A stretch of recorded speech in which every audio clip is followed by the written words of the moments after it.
Hello, my friends, and welcome to Kurt Berglund's Baseball World. It's time for another authentic unboxing. Authentic unboxing. What does that mean, you're asking yourself? Kurt, what is an authentic unboxing? Well, I'm going to tell you. It's an unboxing, or in this case, unwrapping, unveiling, if you will, where the contents have not been revealed yet.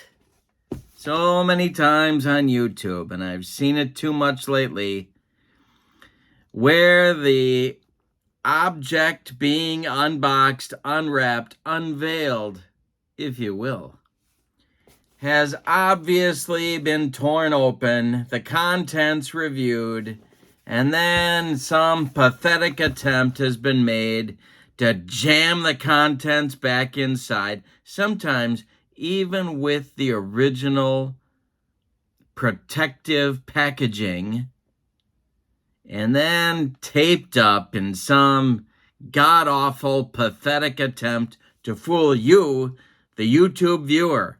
Well, you don't get that from me, my friends. This baby is sealed tight. It's been hermetically sealed and kept in a mayonnaise jar on Funkin' Wagnall's porch since, I don't know, noon today. And I'm especially excited about this because I have never unboxed this particular sport on my channel. And as we know, my friends, Kurt Berglund's Baseball World is a very all-encompassing type of place. So, what's inside? What is it that Kurt has never unboxed on his channel before? Let's find out. Now, of course, my friends, as you know, they don't usually let me have sharp objects. So I'm going to have to bust into this one with my guns. All right, here we go. Unboxing. It's an unboxing premiere, if you will. Yeah, this is going to be a challenge for the guns. I can just tell. All right, let's see what we can do here. I'm very excited. Very, very excited about getting into this sport on my channel for the first time. See? Carefully shipped and packaged.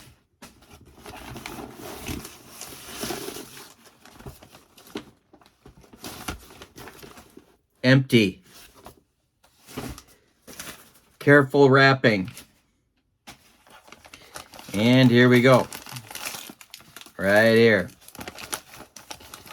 And good thing I've got my guns. I hope you have your tickets for the gun show. That's right. All right. Still battling the very careful wrapping, packaging.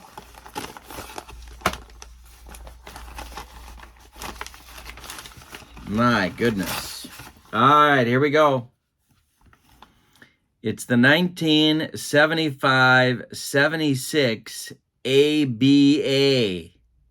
Note the multicolored basketball on the cover. All right. There we go.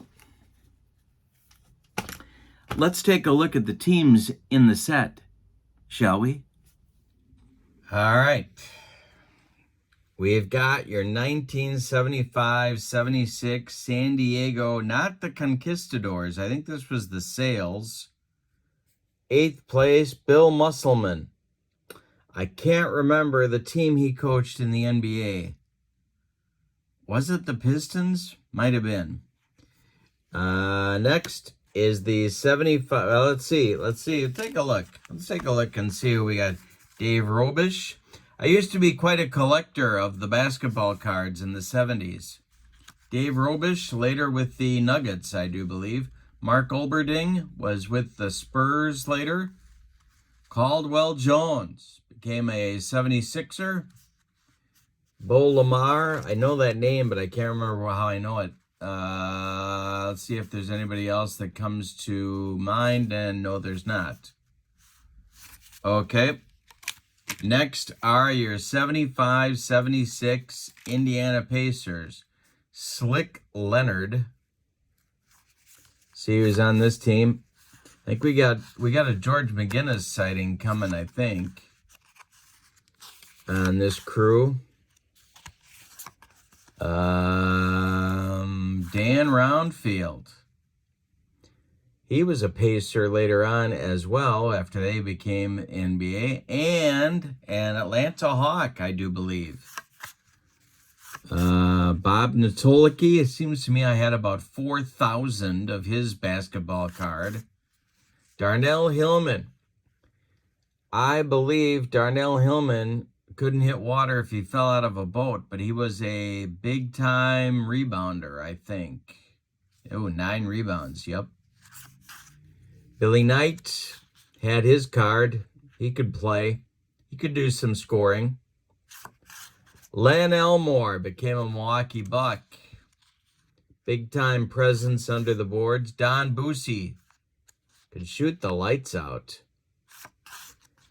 And Bill Keller. All right. Next are your Denver Nuggets. Larry Brown. He only coached about 4,000 teams. Bobby Jones. Yep, that Bobby Jones. Good defender, wonderful defender.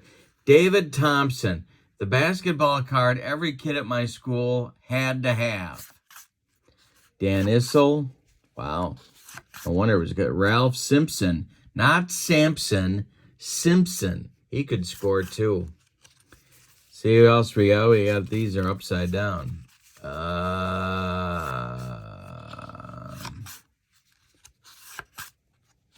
Roger Brown might have been a Pacer at one point too. Marvin Webster. Yep. Slam Duncan. Marvin Webster. Not much with the range, but boy, could he defend. The New York Nets of 1975-76, second place in the league. Kevin Lockery. Swen Nader. There's another Milwaukee Buck. Julius Erving, the doctor. I don't think this guy gets enough love in a historical sense for being the incredible player he was.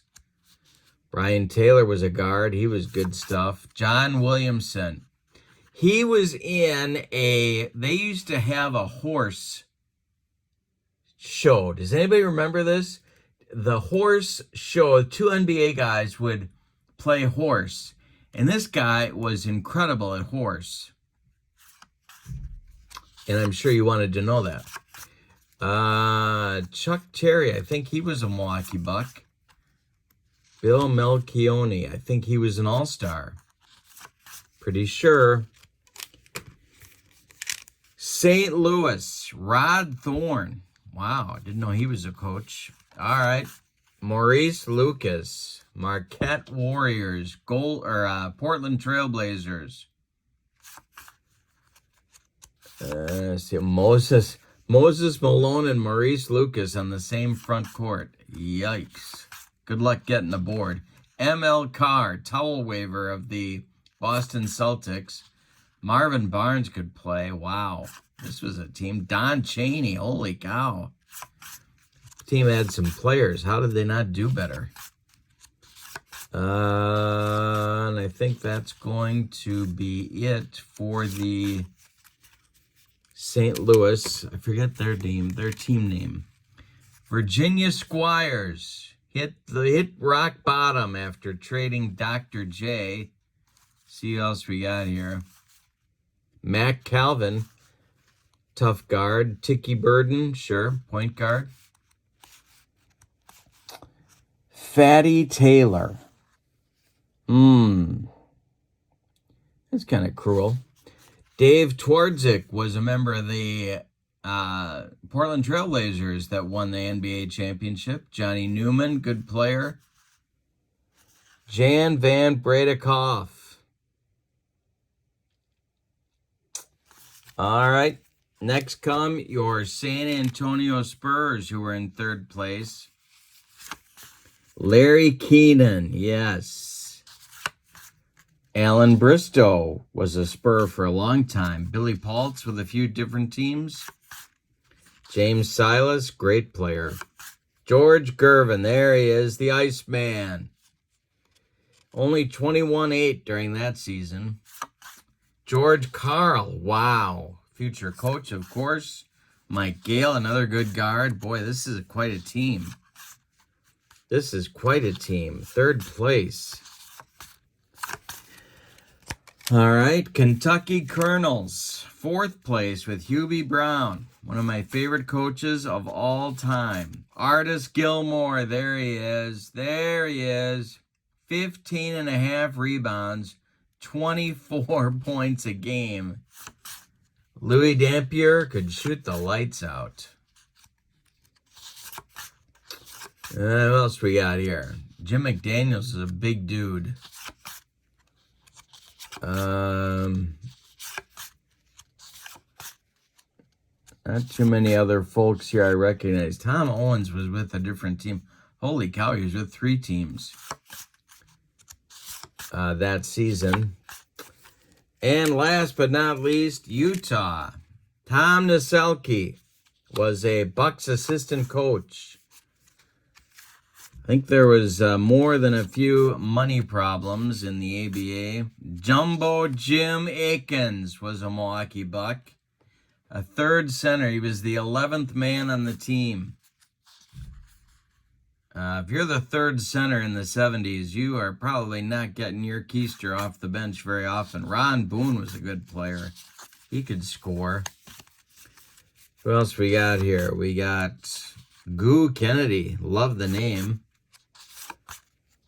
And I guess that's going to be about it. Oh, John Roche. Sure. All right, now let's take a look at the yearbook that they give you. Oh, wait, we got some players here in this. These are the multi-team guys.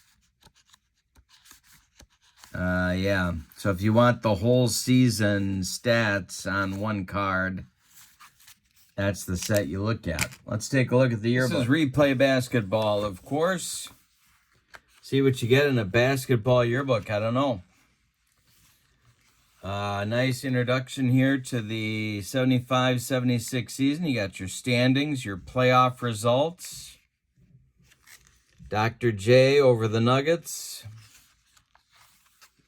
Team stats. Wow. MVP, Julius Erving. David Thompson, Rookie of the Year. He jump out of the gym. Stat leaders for individuals. Ooh, a rare play chart for the ABA. Nice. Multi-team players. Excellent. In-season player moves. See, I got to read about this dispersal draft. Wow, they blew up some teams during the season. That's interesting. So you get a little sketch of each team, plus a team that the Baltimore Claws folded before the season started. And, so